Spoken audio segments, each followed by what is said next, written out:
हूं अंजलि और आप देख रहे हैं मीडिया पॉइंट।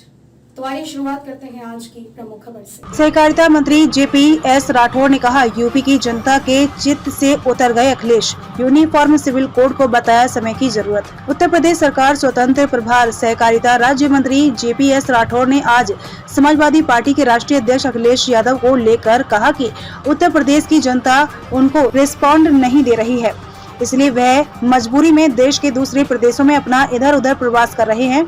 यहाँ वाली बुआ से उनका पिंड टूट चुका है, तो उन्होंने कोलकाता में एक दूसरी बुआ जी तलाश ली है। वहीं उन्होंने यूनिफॉर्म सिविल कोड लाने की वकालत करते हुए कहा कि समय की मांग है कि यूनिफॉर्म सिविल कोड आना चाहिए। वहीं उन्होंने आदि पुरुष फिल्म को लेकर कहा कि फिल्म बनाते समय सोचा जाना चाहिए कि ऐसी पिक्चर बनाई जाए जिससे जन भावनाएं आहत ना हो, इस बात का ध्यान रखना चाहिए। सहकारिता राज्य मंत्री JPS राठौर आज हरदोई में एक सरकारी योजनाओं के लाभार्थी सम्मेलन में लाभार्थी लोगों को सरकारी योजनाओं का प्रमाण पत्र वितरित करने के समारोह में पहुंचे थे।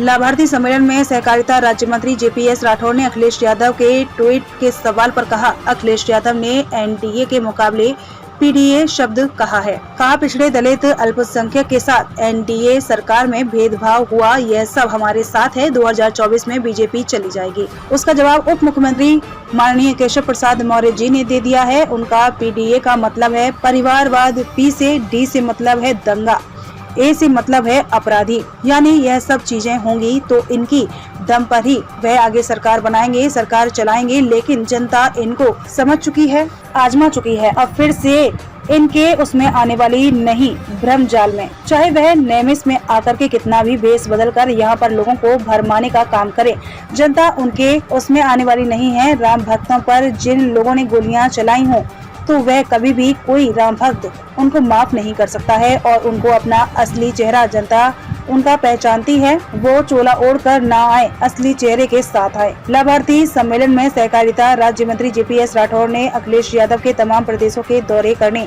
तमिलनाडु, दिल्ली जाने को लेकर रणनीति पर सवाल के जवाब में कहा, देखिए, यहाँ पर जब अखिलेश जी उत्तर प्रदेश में जाते हैं तो जनता का उनको कोई रिस्पॉन्स नहीं मिल रहा है।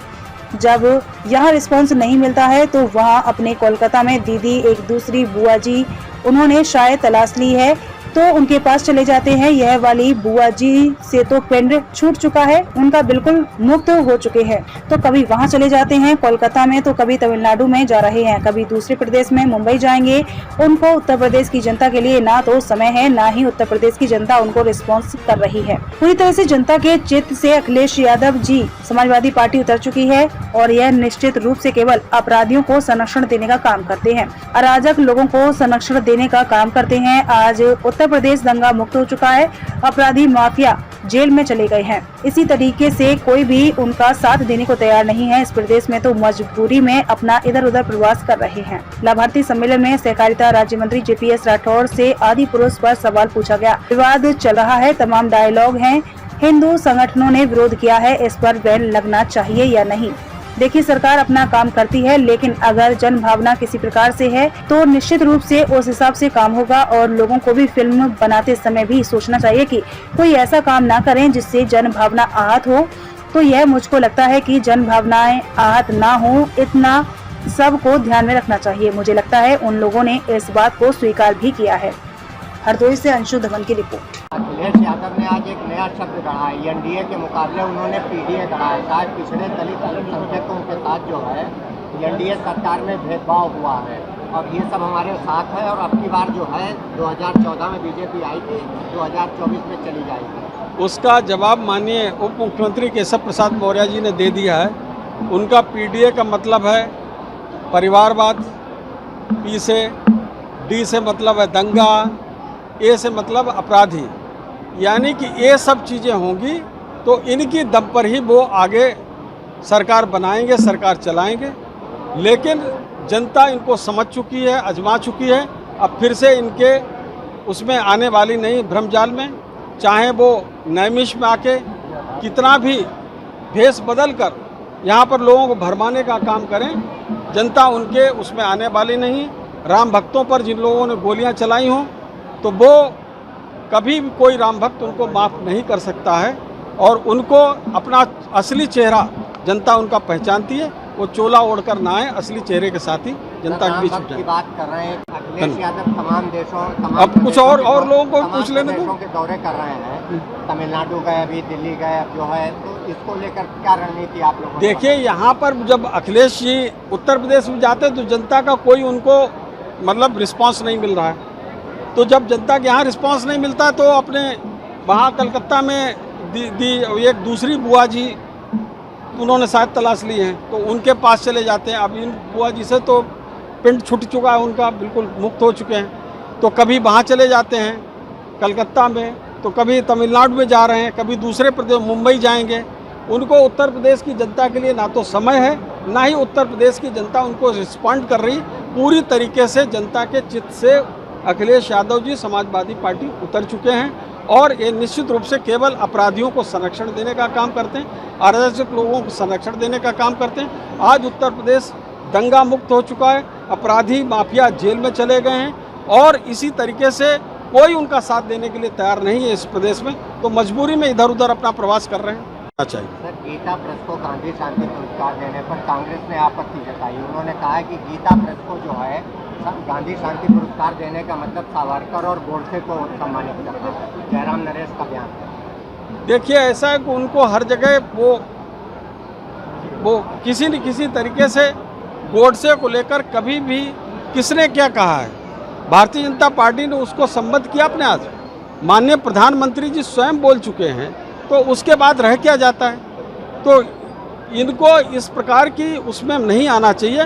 गीता प्रेस का बहुत बड़ा योगदान है, उन्होंने कितनी अच्छी अच्छी पुस्तकों को अपने यहाँ से प्रकाशन करने का काम किया है, जिसकी वजह से समाज में एक जागृति का संचार हुआ है। लोगों को पता चला कि हमारे पूर्वज कैसे थे और हमारी सांस्कृतिक विरासत क्या है, उन सब का संचार करने का एक अहम योगदान है। और मुझको लगता है कि गांधी शांति पुरस्कार देकर बहुत ही अच्छा काम हुआ है। गीता प्रेस इसके लिए बहुत ही ज़्यादा उपयोगी है और उसको इससे पहले ही मिल जाना चाहिए। अखिलेश यादव आज उत्तराखंड में ड्राफ्ट तैयार हो गया है यूनिफॉर्म सिविल कोड का। सीएम धामी ने ये कहा है कि पूरे देश, हम अपेक्षा करते हैं कि पूरे देश में यूनिफॉर्म सिविल कोड लागू होना चाहिए। कैसे देख रहे हैं? नहीं, अब वो ड्राफ्ट का स्वरूप क्या होगा ये तो केंद्र सरकार तय करेगी। माननीय मुख्यमंत्री जी यहाँ उत्तर प्रदेश के, वो भी अपनी राय मशवरा देंगे। लेकिन मुझको ऐसा लगता है कि यूनिफॉर्म सिविल कोड होना चाहिए। पूरा देश तभी एक नज़र आएगा, नहीं तो एक देश में एकता ही नहीं हो सकती। और विविध भाषा वाला देश है, विविध तरीके की संस्कृतियों वाला देश है, विविध तरीके की अन्य परिस्थितियों वाला भी देश है, विविध प्रकार की भाषा वाला देश है। और यहाँ पर अगर हम यूनिफॉर्म सिविल कोड नहीं लाएंगे तो इस देश को एकजुट रखना मुश्किल होगा। मुझको लगता है कि समय की मांग है कि यूनिफॉर्म सिविल कोड आना चाहिए। क्या है सर, यूनिफॉर्म सिविल कोड पर आज देवबंदी उलेमा का बयान आया है। उन्होंने कहा कि जब एक कम्युनिटी इसको नहीं चाह रही है तो इस बिल को लाने की कोई ज़रूरत नहीं है। देखिए, यूनिफॉर्म सिविल कोड बहुत पहले आ जाना चाहिए और यूनिफॉर्म सिविल कोड को किसी को कोई आपत्ति नहीं होनी चाहिए। अपनी जो बात है, अगर किसी व्यवस्था को बनाएंगे तो वो सबके लिए होगा, किसी एक व्यक्ति के लिए नहीं होगा, एक वर्ग के लिए नहीं होगा। उसको जाति, मजहब या किसी अन्य चीज़ से जोड़ा नहीं जाना चाहिए। हमारा जो संविधान होगा वो सबके लिए एक सा रहना चाहिए। आजकल मौजूदा समय में चल रहा है आदि पुरुष पर बुआ का बगीचा बाप का तेल जैसे डायलॉग है फिल्म में, और इसको लेकर तमाम हिंदू संगठन विरोध कर रहे हैं। आप भारतीय जनता पार्टी से जुड़े हुए, क्या इस पर बैन लगना चाहिए या किस तरीके से? देखिए, ऐसा है कि सरकार अपना काम करती है और लेकिन अगर जनभावना किसी प्रकार से है तो निश्चित रूप से उस हिसाब से काम होगा। और लोगों को भी फिल्म बनाते समय भी सोचना चाहिए, कोई ऐसा काम ना करें जिससे जनभावनाएं आहत हों। तो ये मुझको लगता है कि जनभावनाएं आहत ना हो, इतना सबको ध्यान में रखना चाहिए। और मुझे लगता है कि उन लोगों ने इस बात को स्वीकार भी किया है।